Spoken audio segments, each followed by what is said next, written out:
주신 하나님 말씀은 요한복음 3장입니다. 요한복음 3장 1절로 21절까지 말씀을 한 절씩 교독하겠습니다. 요한복음 3장 1절로 21절까지 말씀입니다. 우리 옆에 계신 분들하고 인사하겠습니다. 잘 오셨습니다. 환영합니다. 잘 오셨습니다. 우리는 매주 요한복음 말씀을 함께 읽어가고 있습니다. 오늘 또 요한복음 3장 말씀을 통하여 하나님께서 우리에게 주시는 음성을 듣기 원합니다. 어저께 저희 교회가 창립되고 처음으로 전도하러 나갔습니다. 많은 분들이 와주셨고요. 전도하다가 몇 가지 받은 느낌을 나눕니다. 전도는 역시 쉽지 않다는 것을 경험했고, 또 전도하는데 많은 분들이 또 격려해 주셔서 참 좋았습니다. 그리고 역시 혼자 하는 것보다 같이 하니까 힘이 났습니다. 전도하는데 제가 전도지를 이제 마트에 들어가서 돌리는데 많이 받은 질문 중에 하나가, 그분들이 이제 경계하시면서 혹시 여호와의 증인은 아니죠? 혹시 하나님의 교회는 아니죠? 하나님의 교회라는 이단이 있는데 여자 하나님을 섬기는 그런 교회가 있어요. 재밌어요. 그 이단은 안상홍 증인회라고 하는 곳인데, 뭐라고 주장하냐면 월드컵 때 2002년 월드컵 때 우리나라가 4강에 간 게 그 안상홍 때문이래요. 골 넣은 사람이 안정환의 안, 유상철의 상, 황선홍의 홍, 막 이래가지고 안상홍 하나님이 4강 가게 하시다, 뭐 이렇게 주장하시는. 재밌죠. 근데 그분이 냉면 드시고 하나님이신데 돌아가셨어요. 그리고 그분 이어서 장길자라는 여자를 여자 하나님으로 섬기는 아주 이상한 이단이 있습니다. 어저께 이제 그렇게 물어보시더라고요. 혹시 이단은 아닌지, 여호와의 증인은 아닌지, 하나님의 교회는 아닌지. 충분히 이해가 갔습니다. 무슨 말이냐면, 우리 교회가 물론 이제 알려지지 않아서 그런 탓도 있지만 이단이 그만큼 많다는 얘기죠. 여러분, 유독 기독교만 이단이 많습니다. 여러분, 불교의 이단 얘기 들어보셨어요? 이슬람교에 이단 있다고 혹시 들어보셨어요? 관심이 없으세요? 기독교는 유독 이단이 많아요. 불교도 이슬람교도 별로 이단이 없는데요, 기독교는 이단이 엄청 많습니다. 왜 그럴까요? 왜 그리 유독 기독교만 이단이 많을까요? 가만히 생각해 보면 이게 굉장히 은혜가 되는 거죠. 여러분, 이 세상에도 어떤 것들이 가짜가 많죠? 가치 있는 것이 가짜가 많아요. 명품 가방에 대한 짝퉁 가방이 많죠. 아디다스가 유명하니까 아디도스가 나오는 거죠. 나이키가 중요하니까 나이스가 나오는 거죠. 그렇죠. 이 세상도 무엇에 대하여 가짜를 만드는지를 한번 잘 보세요. 가치 없는 것에는 가짜가 안 나와요. 제 말이 맞습니까? 가치가 있는 것, 다이아 가치가 있잖아요. 소중한 것이잖아요. 그러니까 모조품이 나오는 거예요. 그럼 가장 중요한 우리 신앙에 가장 가치 있는 것에 가짜가 많다는 건 당연한 거예요. 그러니까 역으로 기독교에 이단이 많다는 것이 무엇을 말해주겠어요? 우리 기독교가 진짜라는 것을 사실은 반증해 주는 것입니다.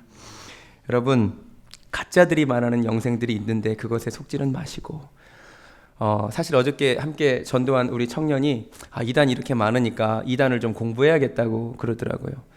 맞아요. 이단을 공부하는 것도 중요한데 더 중요한 것은 우리 진짜 기독교를 더 공부하는 거예요.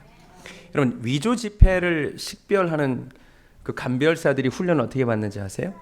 위조 지폐들을 연구하지 않아요. 진짜 지폐만 수백 번을 만진대요. 진짜만 수천 번을 만진대요. 그러면 어떤 위조 지폐를 만나도 가짜임을 알 수 있대요. 이거랑 똑같아요. 이단들을 연구함으로 이단에 대하여 알 수도 있지만, 우리 진짜인 하나님의 말씀을 잘 배우면, 진짜를 알고 있으면 가짜도 분별하게 될 줄로 믿습니다. 아멘. 그래서 성경 읽으라는 거예요. 오늘 특별히 요한복음 3장에서 구원에 관하여, 영생에 관하여, 거듭남에 관하여 예수님이 직접 말씀해 주십니다. 이 말씀 잘 들으시면 성경이 말하는, 하나님이 말씀하시는 구원이 어떤 것인지를 알 수 있습니다. 오늘 대화는 니고데모라고 하는 사람이 예수님을 찾아온 곳으로 시작됩니다. 이 니고데모라는 사람을 한마디로 정리하면 부족함이 없고 나무랄 데가 없는 사람입니다. 이 니고데모는 바리새인이었습니다. 바리새인은 율법을 철저하게 지켰던 사람들이고요. 성경 지식이 있었던 사람들입니다. 그리고 그는 유대인의 지도자였답니다. 산헤드린 공의회 회원이었습니다. 산헤드린 공의회가 뭐냐면 우리나라로 치면 국회의원하고 비슷해요. 국회의원보다 더 힘이 세요. 입법, 사법, 행정권을 다 가지고 있었습니다. 72명밖에 안 되는 산헤드린 공의회 회원이었습니다. 사회적 지위가 있었던 사람입니다. 경제적으로도 넉넉했습니다. 요한복음 19장에 보면 예수님이 장사되셨을 때 100리트라나 되는 향료를 가져옵니다. 그러니까 경제적으로도 여유가 있어요. 보세요. 지위도 괜찮죠. 경제적으로도 괜찮죠. 도덕적으로도 나무랄 데 없는 사람. 그런데 세상적으로 봤을 때는 부족함이 없지만 이건 세상적인 평가고 사실 그는 엄청난 부족함을 가지고 있었던 사람입니다. 그 갈등과 갈망 때문에 밤에 예수님을 찾아온 것입니다. 특별히 주목해야 될 사실이 그가 밤에 찾아왔다는 거죠. 왜 밤에 찾아왔을까요? 일단 다른 사람들의 이목을 피하기 위해서. 그런데 제가 사무엘상 설교할 때도 말씀드렸지만 성경이 어떤 시점을 언급할 때는 그 사람의 영적인 상태를 묘사할 때가 많습니다. 니고데모는 영적으로 어둠 가운데 있는 사람입니다. 자, 그런데 어둠에 있는 사람이 예수님을 찾아와 가지고 제일 먼저 하는 이야기가 2절을 보시기 바랍니다. 그가 밤에 예수께 와서 이르되 라삐여 우리가 당신은 하나님께로부터 오신 선생인 줄 아나이다. 제일 먼저 한 얘기가 뭐냐면 내가 안다라고 얘기합니다. 영어로 안다가 뭐죠? I know 또 I see 둘 다 안다죠. 이렇게 얘기합니다. 그런데 예수님이 3절에서 그 말을 받아서 뭐라 그러냐면 예수께서 대답하여 이르시되 진실로 진실로 내게 이르노니 사람이 거듭나지 아니하면 하나님의 나라를 볼 수 없느니라. 똑같이 영어로 see 뒤집어 말하면 알 수 없느니라. 굉장히 중요한 말씀을 하십니다. 이 니고데모가 자기는 무언가를 좀 안다고 생각했습니다. 근데 예수님이 하시는 말씀이 no, 너는 알지 못한다는 것입니다. 무엇하지 못했기 때문에 거듭나지 않았기 때문에 너는 알지 못하고 지금 보지 못한다는 것이 예수님의 진단입니다. 그 다음부터 예수님의 진단이 맞다는 것이 드러납니다. 4절 니고데모가 이르되 사람이 늙으면 어떻게 날 수 있사옵나이까. 모르는 거예요. 그죠? 모르겠다는 거예요. 9절 어찌 그런 일이 있을 수 있습니까? 역시 모른다고 고백하는 거죠. 10절에서 주님이 정리하십니다. 너는 이스라엘의 선생으로서 이러한 것을 알지 못한다고. 여러분 잘 들으세요. 우리 가운데서도 니고데모처럼 뭔가를 좀 안다라고 생각하는 사람들이 많습니다. 특별히 기독교에 대해서도 내가 좀 안다. 구원에 대해서 내가 좀 뭘 안다. 그래도 들어본 바가 있어서 안다라고 생각하는 사람들이 있는데 성경은 말합니다. 아니요. 물과 성령으로 거듭나지 않고는 아무것도 알 수 없고 아무것도 볼 수 없습니다. 7절은 그래서 말합니다. 네가 반드시 거듭나야 하리라. 이 자리에 어떤 이유로 와 계신지는 모르겠습니다. 그런데 이 자리에 성경은 딱 두 종류의 사람으로 구별합니다. 거듭난 자, 그래서 뭔가를 볼 수 있고 알 수 있는 자, 거듭나지 못한 자, 볼 수 없고 알 수 없는 자. 저는 여러분이 거듭나서 지금은 보이지 않는 하나님 나라를 볼 수 있게 되기를 소원합니다. 지금은 안 보이는 게 당연한 거예요. 당연하죠. 거듭나지 않았으니까. 자, 그런데 굉장히 중요한 점이 하나 있습니다. 예수님께서 이 거듭나야 한다는 말을 누구에게 하고 있느냐는 것입니다. 니고데모에게 하고 있습니다. 아까 니고데모가 어떤 사람이죠? 세상적으로 봐서는 흠잡을 것이 없는 사람. 한 장을 넘기면 요한복음 4장에 가면 한 사마리아 여인이 등장합니다. 이 여인은 어떤 사람이냐면 문제가 많은 여자입니다. 남편을 5번을 갈아치웠습니다. 그리고 6번째 남자하고 사는 여자입니다. 도덕적으로 흠결이 아주 많은 여자입니다. 그리고 이방인입니다. 이런 여인에게 주님이 너는 반드시 거듭나야 하리라 그러면 다 고개를 끄덕거립니다. 그죠? 그럼 거듭나야지. 누가 봐도 거듭나야 돼요. 그죠? 도덕적으로 문제가 많은 여인이니까. 그런데 놀라운 것은 주님이 4장에서 이 여인을 만나기 전에 세상적으로 봐도 도덕적으로 아무 흠결이 없는 것 같은 니고데모를 향하여 당신도 거듭나야 한다고 말하고 있다는 것입니다. 이게 기독교의 진리고 이게 놀라운 점입니다. 여러분, 왜 기독교를 믿기가 어려운지 아세요? 자꾸 교회 오면 나보고 죄인이래. 그죠? 근데 실제로 죄인처럼 산 사람한테는 그게 이제 수긍이 가는데, 그래도 비교적 깨끗하게 산 사람들, 나름 도덕적으로 살아온 사람들, 여기도 분명히 지금까지 남들 해롭게 안 하시고 특별히 나쁜 짓 안 하시고 그냥 괜찮게 살아오신 분들이 계시겠습니까? 니고데모 같은 분들이 이 자리에 계신단 말이에요. 이분들이 예수 믿기가 어려워요. 제가 진짜 전도해 보니까 내가 죄인이다라고 아는 사람은 차라리 예수 믿기가 쉬워요. 그런데 내가 니고데모야, 별로 나쁜 짓을 한 게 없어, 이 사람이 예수 믿기가 진짜 어렵습니다. 근데 여러분 잘 들으시기 바랍니다. 원래 이 구원이라는 카테고리 자체가 선함과 선하지 않음과는 상관이 없는 카테고리입니다. 잘 보세요. 여러분이 배를 타고 가다가 배가 물에 빠졌어요. 뒤집어졌어요. 비극적인 사건이죠. 자, 그 다음에 구원을 얻으려면 배가 하나 왔습니다. 배 한 척이 왔어요. 그러면 어떻게 해야 살아납니까? 물에 빠진 사람이 어떻게 해야 살아나죠? 구명정에서 내미는 손길을 잡아야 구원받는 거 맞습니까? 여기서 물에 빠진 사람들이 조금 더 착하고 덜 착하고가 작동을 합니까, 안 합니까? 제 말이 이해가 되세요? 원래 구원이라고 하는 카테고리 자체가 우리 인간의 선함과 선하지 않음과는 상관이 없는 카테고리예요. 이해가 되세요?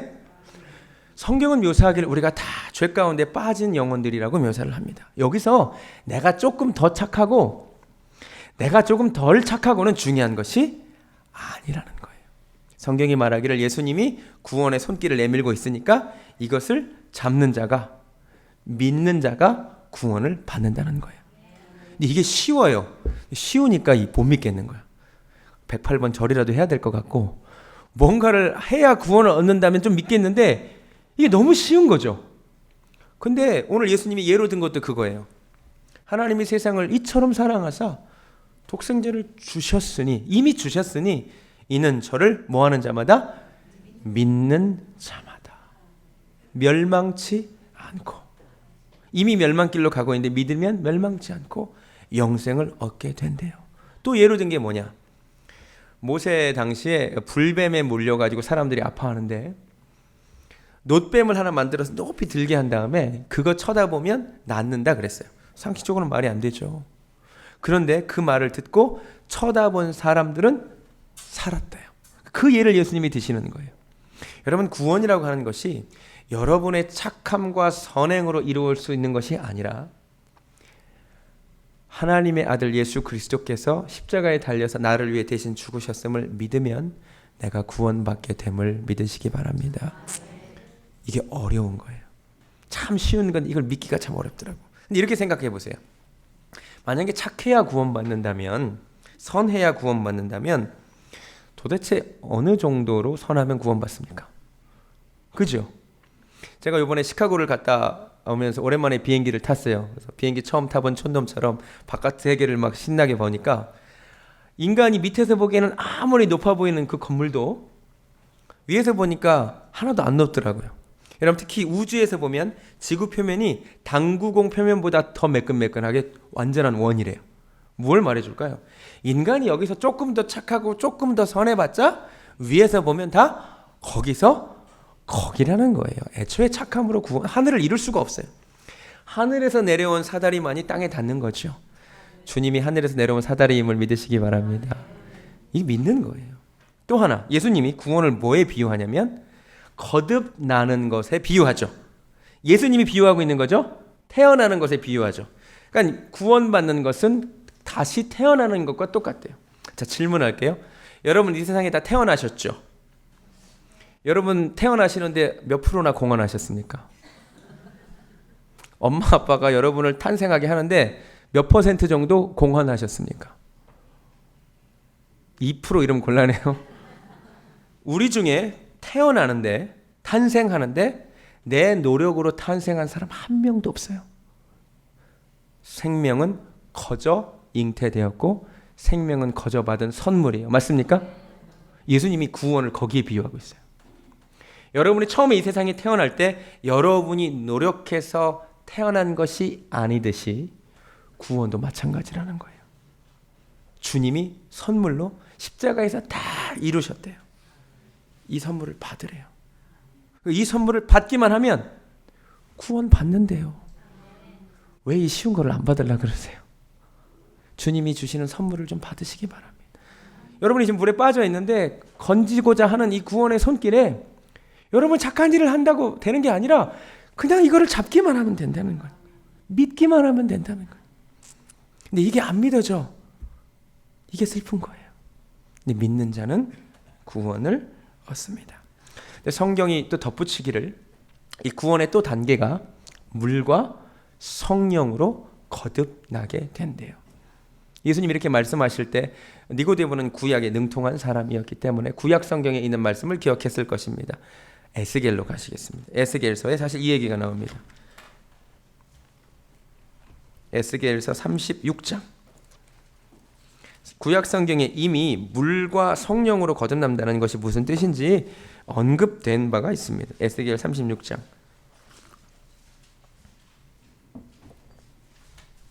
25절.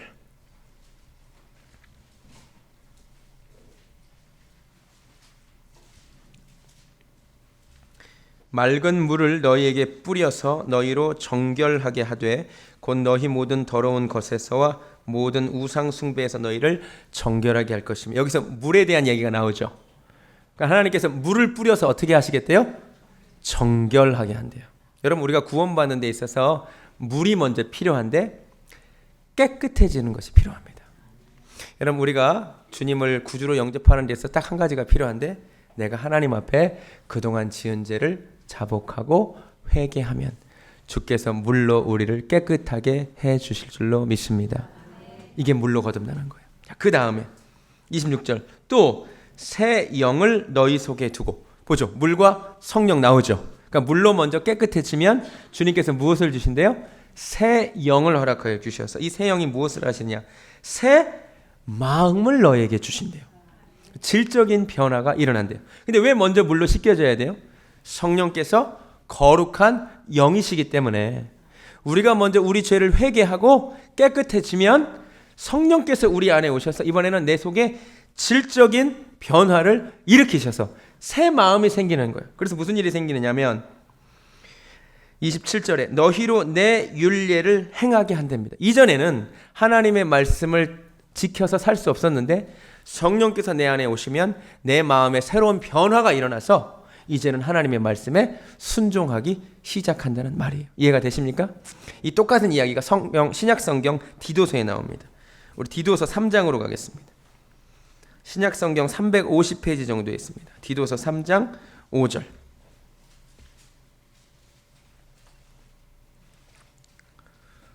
디도서 3장 5절 제가 읽겠습니다. 우리를 구원하시되 우리가 행한 바 의로운 행위로 말미암지 아니하고 오직 그의 긍휼하심을 따라 먼저 중생의 씻음과 물로 씻는다 그랬죠. 그 다음에 성령의 새롭게 하심.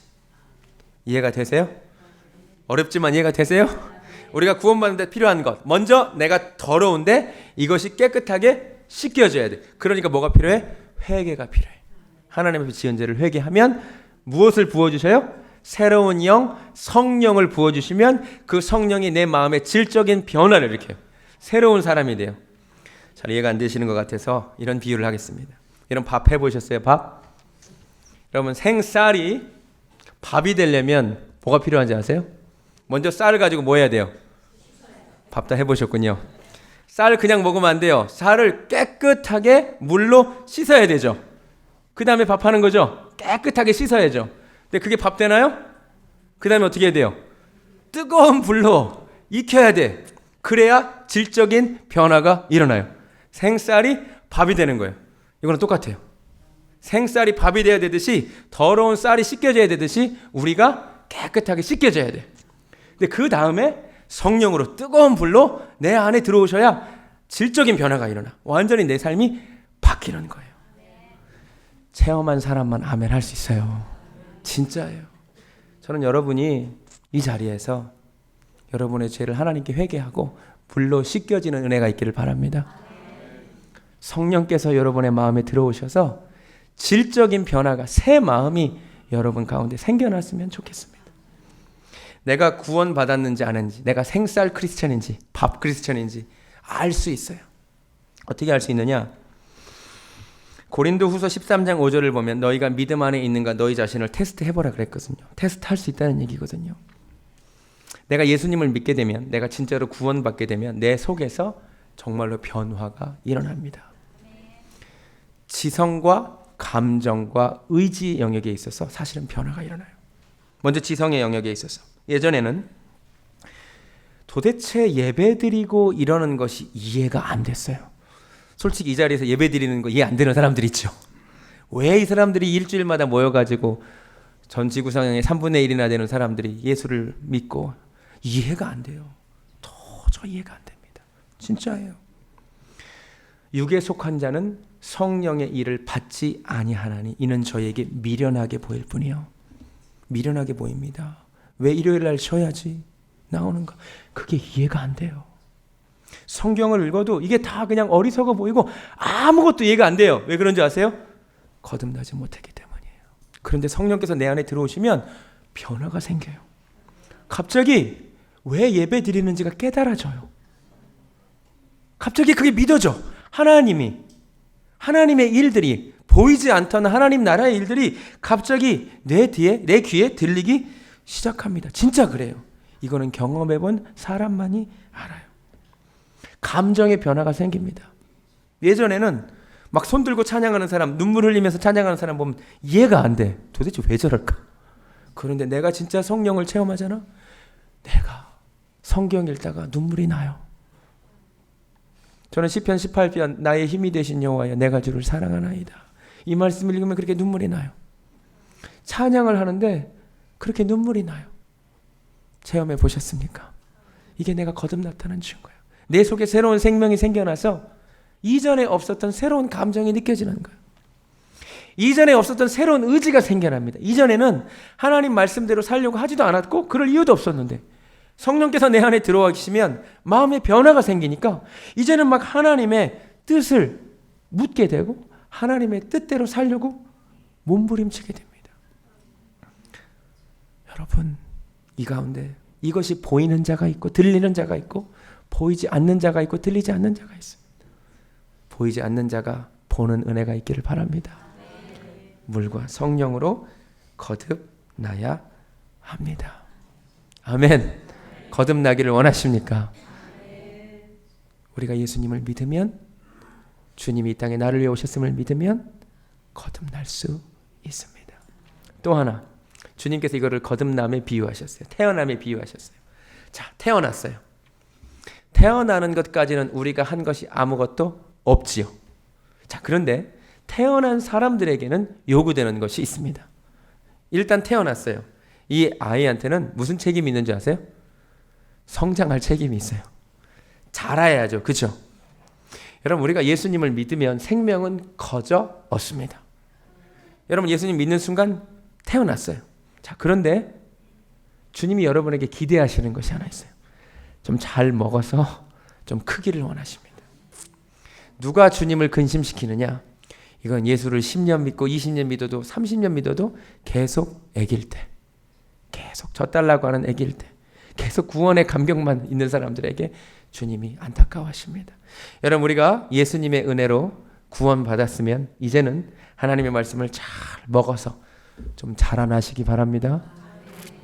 주님의 기대가 달라요. 처음 믿은 사람과 나중에 한참 믿고 난 뒤에 그 사람에 대한 주님의 기대도 달라요. 여러분, 모세를 보세요. 모세가 40세에 살인했어요. 큰 죄죠. 근데 주님이 모세가 40세에 살인한 것에 대해서 뭐라고 하지 않으셨어요. 근데 그로부터 40년이 지난 80세에 모세가 화를 좀 냈어요. 근데 주님이 무섭게 책망하십니다. 왜 그런 줄 아세요? 모세가 아직 하나님을 만나기 전에 큰 죄 지은 것 주님이 별 문제 삼지 않으셨어요. 그런데 이제 이스라엘의 지도자가 되어 40년간 다른 사람을 이끌었던 사람이 하나님의 영광을 드러내지 않으니까 주님이 무섭게 책망하셨어요. 무슨 말인지 아시겠어요?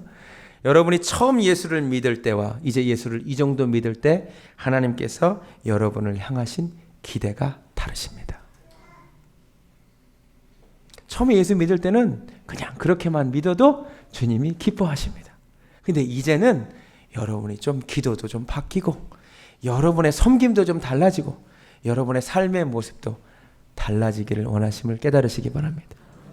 그래서 중생과 성화는 다른 거예요. 중생은 하나님의 은혜로 순간적으로 얻지만 성화는 점차적으로 주님이 원하시는 장성한 분량까지 자라나는 것입니다.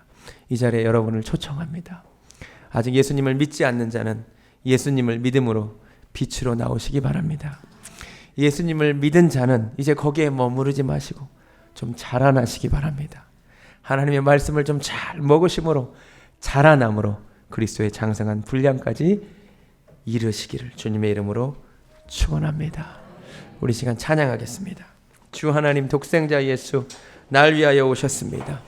내 모든 죄를 다 사하셨으니 우리가 믿기를 소원합니다.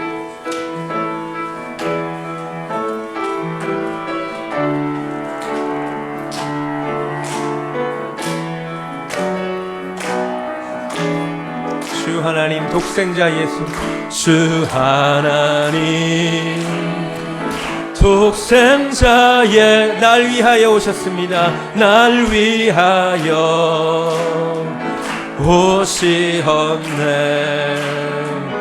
내 모든 죄 다 사하시고 죽음에서 부활하신 나의 구세주 아멘. 살아계신 주 나의 참된 소망 걱정 근심 전혀 없네.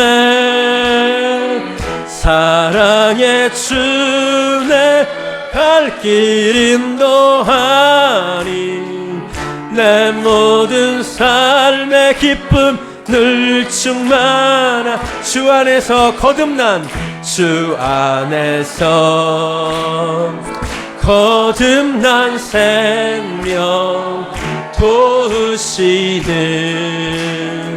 주의 사랑 참 기쁨과 확신 가지고 예수님의 도우심을 믿으며 아멘. 살아계신 주 나의 참된 소망 걱정 근심 전혀 없네. 사랑의 주 내 발길 인도하니 내 모든 삶의 기쁨 늘 충만하네.